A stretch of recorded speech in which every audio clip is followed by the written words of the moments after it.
महाराष्ट्रामध्ये सध्या महिला आणि मुलींच्या सुरक्षिततेचा प्रश्न ऐरणीवर आला असून ठिकठिकाणी अल्पवयीन मुलींवर मोठ्या प्रमाणावर अत्याचार होत असल्याचं समोर येत आहे। मात्र यातच नाशिकच्या सिडको परिसरातील त्रिमूर्ती चौकमधून जात असलेल्या एका तरुणीला अपशब्द वापरणाऱ्या आणि तिची छेड काढण्याचा प्रयत्न करणाऱ्या एका टवाळखोराला तरुणींकडून चोप देण्यात आल्याचा प्रकार समोर आलाय।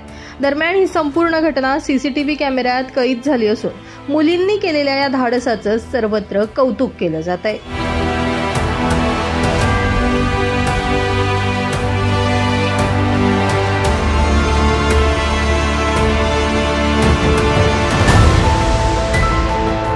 सिद्धी जोशी, माझा महाराष्ट्र न्यूज, नाशिक।